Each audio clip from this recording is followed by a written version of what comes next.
Hello friends, welcome to Bhumika kitchen. ನಾನು ನಿಮ್ಮ ಭೂಮಿಕಾ ಸುದರ್ಶನ್.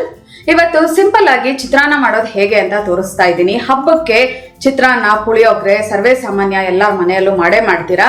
ಈ ವೆರೈಟಿ ನಾನು ಹೇಳ್ಕೊಳ್ಳೋ ಅಂಥದ್ದು ಒಂದ್ಸಲ ಮಾಡಿ ನೋಡಿ, ಹೇಗಿದೆ ಅಂತ ನನಗೆ ಕಮೆಂಟ್ ಬಾಕ್ಸಲ್ಲಿ ತಿಳಿಸಿ.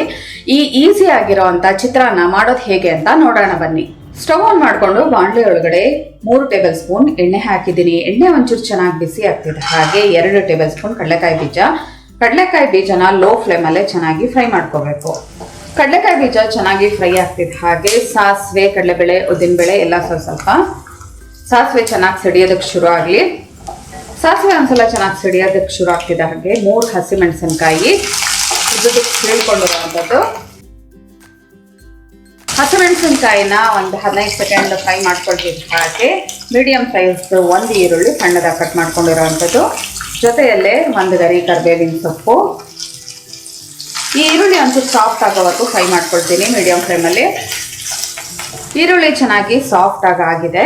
ಇವಾಗ ಇದಕ್ಕೆ ರುಚಿಗೆ ತಕ್ಕಷ್ಟು ಉಪ್ಪು, 1/4 ಟೀ ಸ್ಪೂನು ಅರಿಶಿನ, ಮೇಯ್ನ್ ಇದಕ್ಕೆ ಒಳ್ಳೆ ಟೇಸ್ಟ್ ಕೊಡೋದು 1/2 ಟೀ ಸ್ಪೂನ್ ಸಾಂಬಾರ್ ಪೌಡರ್.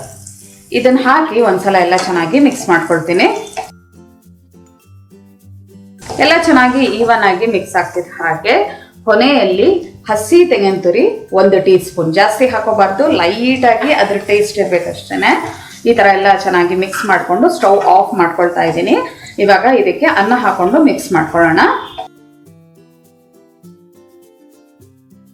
1 ಕಪ್ಪು ಸೋನಾ ಮಸೂರಿ ಅಕ್ಕಿಯಲ್ಲಿ ಅನ್ನ ಮಾಡಿ ಇಟ್ಕೊಂಡಿದ್ದೀನಿ. 1 ಕಪ್ಗೆ 2 ಕಪ್ ಅಷ್ಟು ನೀರು ಹಾಕೊಂಡು, 1 ಚಿಟಕಿ ಉಪ್ಪು ಹಾಕೊಂಡು ಅನ್ನ ಹುಡಿಯಾಗಿ ರೆಡಿ ಮಾಡ್ಕೊಂಡಿದ್ದೀನಿ. ಸಣ್ಣ ಕಟ್ ಮಾಡ್ಕೊಂಡಿರೋಂಥ ಕೊತ್ತಂಬರಿ ಸೊಪ್ಪು 1 ಟೇಬಲ್ ಸ್ಪೂನ್, 1 ಹೋಳು ನಿಂಬೆಹಣ್ಣಿನ ರಸ, ನೋಡ್ಬಿಟ್ಟು ಹುಳಿ ತಕ್ಕ ಹಾಗೆ ನೋಡ್ಕೊಂಡು ಹಾಕೋಬೇಕು. ಇದನ್ನ ಇವಾಗ ಎಲ್ಲ ಚೆನ್ನಾಗಿ ಮಿಕ್ಸ್ ಮಾಡ್ಕೊಳ್ತೀನಿ. ಮುಟ್ಟೋಷ್ಟು ಬಿಸಿ ಇದೆ, ಅದಕ್ಕೋಸ್ಕರ ಕೈಯಲ್ಲೇ ಒಂದ್ಸಲ ಚೆನ್ನಾಗಿ ಈವನ್ ಆಗಿ ಮಿಕ್ಸ್ ಮಾಡಿಕೊಂಡೆ. ನಾನು ಬ್ಲೈಂಡ್ ಆಗಿರೋದ್ರಿಂದ ಒಂದ್ಸಲ ಈ ಥರ ಕೈಯಲ್ಲಿ ಮಿಕ್ಸ್ ಮಾಡಿಕೊಂಡ್ರೆ ನನಗೆ ಸಮಾಧಾನ. ಟೇಸ್ಟ್ ಅಂತೂ ಪರ್ಫೆಕ್ಟ್ ಆಗಿದೆ. ಈ ಸಲ ಹಬ್ಬಕ್ಕೆ ಯಾವಾಗಲೂ ಒಂದೇ ವೆರೈಟಿ ಚಿತ್ರಾನ್ನ ಅಥವಾ ಪುಳಿಯೋಗರೆ ಮಾಡೋ ಬದಲು ಈ ವೆರೈಟಿ ಚಿತ್ರಾನ್ನನೂ ಒಂದ್ಸಲ ಟ್ರೈ ಮಾಡಿ ನೋಡಿ. ನೈವೇದ್ಯಕ್ಕೆ ನೀವೇನಾದರೂ ಈರುಳ್ಳಿ ಹಾಕದೆ ಹಾಗೆ ಮಾಡಬೇಕು ಅಂತ ಇದ್ದರೆ ಇದನ್ನ ಈರುಳ್ಳಿ ಸ್ಕಿಪ್ ಮಾಡಿ ಕೂಡ ಮಾಡ್ಬೋದು. ನಮ್ಮ ಮನೇಲಿ ಹಾಗೇನಿಲ್ಲ, ಈರುಳ್ಳಿ ಹಾಕಿ ನಾವು ಅಡುಗೆನ ಮಾಡಿ ನೈವೇದ್ಯ ಮಾಡ್ತೀವಿ. ಇವತ್ತಿನ ಈ ಸಿಂಪಲ್ ಚಿತ್ರಾನ್ನದ ರೆಸಿಪಿ ನಿಮ್ಗೆ ಇಷ್ಟ ಆಗಿದ್ರೆ ಲೈಕ್ ಮಾಡಿ, ಶೇರ್ ಮಾಡಿ. ಯಾರೆಲ್ಲ ಇನ್ನು ಭೂಮಿಕಾ ಕಿಚನ್ಗೆ ಸಬ್ಸ್ಕ್ರೈಬ್ ಆಗಿಲ್ಲ, ದಯವಿಟ್ಟು ಸಬ್ಸ್ಕ್ರೈಬ್ ಆಗಿ. Thanks for watching.